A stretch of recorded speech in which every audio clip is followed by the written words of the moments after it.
Hello students, last class के अंदर अपन ने मैट्रिक्स की कुछ टाइप देखे थे। मैट्रिक्स के अंदर जो थ्योरी ऑफ इक्वेशन का जो अपना पार्ट चल रहा है उसके अंदर अपन ने लास्ट क्लास के अंदर डिस्कस किया था कि क्वाड्रेटिक इक्वेशन के मूल कैसे होते हैं, बाई क्वाड्रेटिक कैसे होते हैं, और इसके अंदर जो अपने पास जो तीन घात का समीकरण होता है, क्यूबिक इक्वेशन के जो रूट होते हैं वो किस टाइप से डिफाइन होते हैं, वो कंडीशन अपन ने डिस्कस की थी।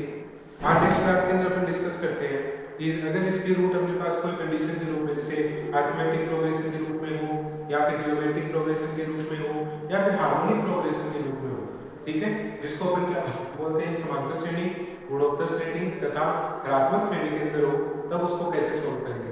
हेडिंग आज की स्क्रीन पर students,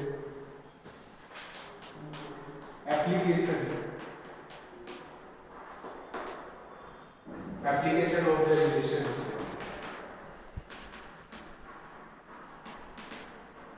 applications of the relations between roots of coefficient, roots and coefficients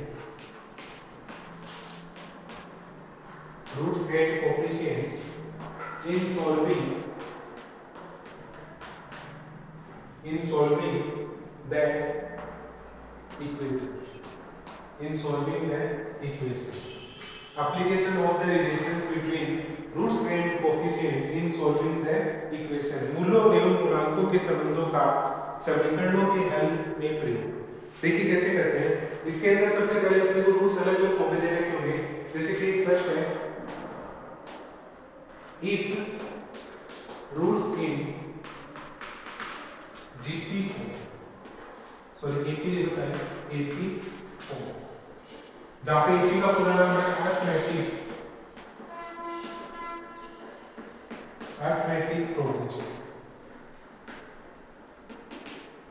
arithmetic progression, जिसको समांतर श्रेणी बोलते हैं। ठीक है, अगर अपने पास तीन रूट हो, ठीक है, थ्री रूट्स, अगर तीन का आपका समीकरण है तो तीन रूट के लिए आप कंडीशन के यूज करोगे अल्फा माइनस डेल्टा, या अल्फा माइनस बीटा ले लो, अल्फा और अल्फा प्लस बीटा। जब तीन रूट ले लो, चार रूट की बात आती है, चार रूट के अंदर क्या करोगे, alpha minus beta, alpha minus beta और अल्फा प्लस बीटा और अल्फा प्लस 3 बीटा। जब चार रूट होते हैं तो अल्फा को छोड़ देना है आपको। अगर पांच रूट की बात आती है तो आपको क्या करना है, alpha minus 3 beta, alpha minus beta, alpha plus beta और अल्फा प्लस 3 बीटा। जब आपके पास पांच रूट की बात आती है तो आपको पांच रूट की वाली कैरी करना है। Case second, if roots in GP form, GP form के अंदर क्या होगा, जियोमेट्रिक प्रोग्रेशन,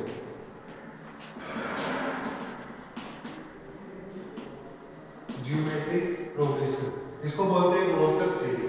ठीक है, इसके अंदर ही तीन रूट की बात आती है। जब जियोमेट्रिक प्रोग्रेशन के अंदर अगर तीन रूट की बात आती है तो आपको पहला रूट लेना है अल्फा अपॉन बीटा, दूसरा अल्फा लेना है, तीसरा अल्फा बीटा। अगर चार रूट की बात आती है तो चार रूट के अंदर क्या होगी भाई, इसके अंदर आपके पास कंडीशन होती है अल्फा अपॉन में बीटा क्यूब, अल्फा अपॉन में बीटा, फिर आता है अल्फा बीटा और अल्फा बीटा की क्यूब। ठीक है, नेक्स्ट आपको लेना है, इसके अंदर पांच रूट की कंडीशन आती है तो पांच रूट के अंदर क्या लोगे, अल्फा अपॉन में बीटा क्यूब, अल्फा अपॉन में बीटा, अल्फा बीटा और अल्फा बीटा क्यूब।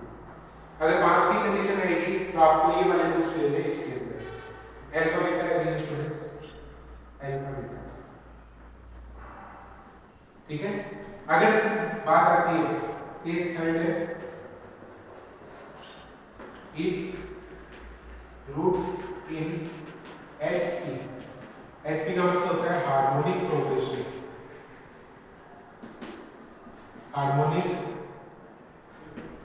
प्रोग्रेशन, जिसको क्या बोलते हैं, ऋणात्मक माध्यम।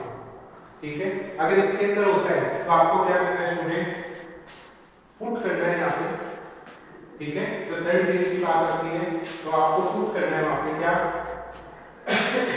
x equal to 1 upon y to changing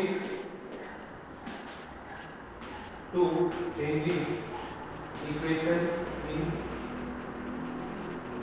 AP। x की जगह क्या रखना है 1 अपॉन y रखना है, जिससे आपकी इक्वेशन किसमें बदल जाएगी AP के अंदर बदल जाएगी, और AP के अंदर बदल गई वापस से आपकी फर्स्ट जो कंडीशन है वही आप सेम एप्लीकेबल कर दोगे, सेम अप्लाई कर दोगे। तो ये आपकी तीन कंडीशन होती है, एक तो AP अरिथमेटिक प्रोग्रेशन के लिए, दूसरी कंडीशन होती है जियोमेट्रिक प्रोग्रेशन के लिए, थर्ड होती है हार्मोनिक प्रोग्रेशन के लिए। अरिथमेटिक के अंदर होता है समांतर श्रेणी, जियोमेट्रिक के अंदर होता है गुणोत्तर श्रेणी, हार्मोनिक प्रोग्रेशन होता है हरात्मक श्रेणी। और इसको हरात्मक को चेंज करने के लिए आपको AP में बदलना पड़ता है, मतलब x की जगह क्या रखना होता है 1 अपॉन में y रखना होता है। अब इसके अंदर एक डेफिनेशन आती है student, symmetric function of the root, symmetric function of the root. Symmetric function of the roots क्या कहते हैं, अगर किसी भी इक्वेशन के अंदर, ठीक है, अगर अपन रूट को आपस में चेंज कर देते हैं और उस समीकरण के अंदर कोई फर्क नहीं पड़ता है तो वो क्या कहलाती है, symmetric function of the root कहलाती है। मतलब a function of the root, a function of the root of an equation is called symmetric when the interchange of any root, any two roots, it does not alter it। मतलब मूलों के सम्मिलित फलन किसी समीकरण के समस्त मूलों के ऐसे फलन होते हैं जिनमें किन्हीं भी दो मूलों को परस्पर बदलने में फलन में कोई परिवर्तन नहीं होता है। आपस में इंटरचेंज करने पर आपके पास उसके अंदर इक्वेशन में कोई फर्क नहीं पड़ेगा, वो क्या कहलाता है, सिमेट्रिक फंक्शन कहलाता है किसका, रूट का। फॉर एग्जांपल लेते हैं जैसे alpha plus beta plus gamma plus delta. अब इसके अंदर अल्फा की जगह बीटा रखो, बीटा की जगह गामा रखो, गामा की जगह डेल्टा रखो, कोई फर्क नहीं पड़ेगा। जैसे एक इक्वेशन है 1 upon alpha, 1 upon beta, 1 upon gamma, 1 upon delta. In equation में इन रूट्स को आपस में अगर इंटरचेंज करते हैं, अल्फा की जगह बीटा, बीटा की जगह गामा, गामा की जगह डेल्टा, अगर ऐसे इंटरचेंज करते हैं तो कोई फर्क नहीं पड़ता। तो इन इक्वेशन को क्या बोला जाता है, सिमेट्रिक इक्वेशन बोला जाता है, सिमेट्रिक फंक्शन बोला जाता है। इसके लिए रूट्स के लिए। तो ये आपकी कुछ एक कंडीशंस थी इसके लिए। अब इसके ऊपर कुछ एक एग्जांपल आते हैं, आज एक एग्जांपल डिस्कस करते हैं इसके अंदर। देखिए students,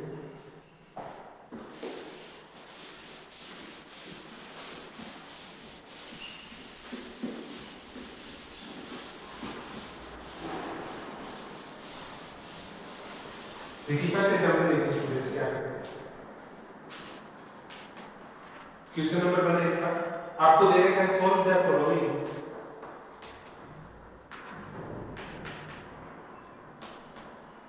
solve the following for x y and z। आपको इक्वेशन दे रखी है x plus ay plus a square z is equal to b। दूसरा दे रखा है x plus by plus b square z is equal to b। फिर दे रखा है x plus cy plus c square z is equal to c। ठीक है, आपको equation दे रखी है, आपको इसको x y z के लिए सॉल्व करना है। ठीक है, देखिए सबसे पहले टेक द वैल्यू ऑफ, या पुट कीजिए, put the value t on places a b and c। ABC की जगह क्या पुट करना है, t पुट करना है। तो आपके पास क्या आएगा, x plus ty plus t square z is equal to क्या आएगा, t। ठीक है, देखिए इस इक्वेशन को, सारी इक्वेशन ऐसी बनेगी तो अपने एक इक्वेशन लेके चल सकते हैं। इसको आप ऐसे लिख सकते हो t cube minus t square z minus का ty और माइनस का x इक्वल टू g। ये क्या है, t के अंदर क्यूबिक इक्वेशन आ गई आपके पास। ठीक है, क्यूबिक इक्वेशन के तीन रूट होंगे, let alpha beta gamma are 3 roots of equation 1।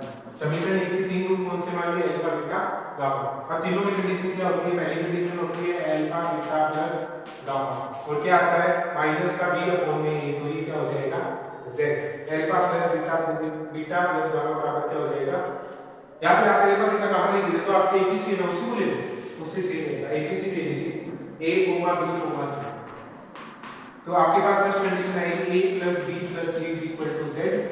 दूसरी कंडीशन आएगी ab plus bc plus ca, और पहली कंडीशन माइनस की होगी, दूसरी आपके पास माइनस का y, और तीसरी कंडीशन होगी अपने पास a b और c इज इक्वल टू कितना हो जाएगा? x। मतलब आपके पास जो आंसर आएगा hence x इक्वल टू आपके पास आ गया क्या? abc, y इक्वल टू आ गया माइनस का ab plus bc plus ca, और z बराबर आ गया आपके पास a plus b plus c। और यही आपको निकालना था कि x y z की वैल्यू आपके पास क्या आएगी। इसका सेकंड वाला आप कीजिएगा, थर्ड वाला देखिए स्टूडेंट कैसे करना है।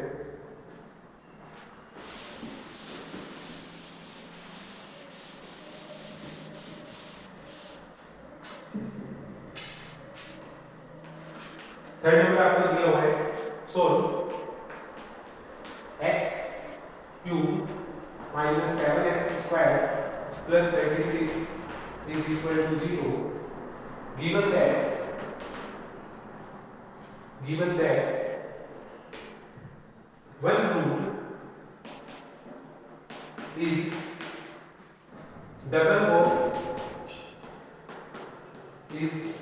of other. One root is double of other. इसे सॉल्यूशन करते हैं। आपको दे रखा है x2 - 7x² + 36 = 0। अब आपको बोला हुआ है कि पहला रूट दूसरा रूट इसका क्या होगा? डबल होगा। देखिए लेट अल्फा, दूसरा रूट मान लो 2 अल्फा और तीसरा मान लो बीटा। आर में रूट्स ऑफ गिवन इक्वेशन, तीन बार का समीकरण में तीन रूट होंगे। पहली कंडीशन होती है तीनों का जोड़ अल्फा + 2 अल्फा + बीटा = 0, मतलब ये आ गया 3 अल्फा + बीटा = जो आपके पास कंडीशन है माइनस का 7 है, तो ये आएगा प्लस का 7, अल्फा + बीटा = 7, समीकरण नंबर 1। दूसरी कंडीशन क्या होती है? Alpha dot 2 alpha plus 2 alpha beta plus beta alpha is equal to, अपने पास कंडीशन पहली माइनस की दूसरी प्लस की, तो ये क्या आएगा? 0। आप इसको लिख सकते हो 2 अल्फा स्क्वायर और 2 अल्फा बीटा, ये हो जाएगा 3 alpha beta is equal to 0, समीकरण नंबर 2।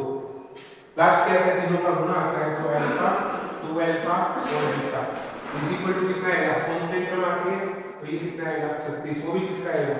माइनस का। आप इसको सोल्व करोगे तो ये आएगा 2 अल्फा स्क्वायर बीटा बराबर 36 और माइनस का, समीकरण नंबर 3। आपको क्या करना है? समीकरण 1 2 3 को सोल्व करना है। सॉल्विंग 1 2 3 और अल्फा बीटा के मान निकालना है। तो अल्फा की वैल्यू आपके पास आएगी यहां से 3, बीटा की वैल्यू आएगी -2 और दूसरी वैल्यू आपके पास आएगी अल्फा = 0 और बीटा = 7। दो वैल्यू आएगी आपके पास, ठीक है, जो इक्वेशन को सेटिस्फाइड करेगी। अल्फा = 3 और बीटा = -2, ठीक है, is satisfied equation 3 is satisfied equation 3, then आप ये कह सकते हो जो इक्वेशन को सेटिस्फाइड करते हैं वो इसकी रूट्स होते हैं, hence their roots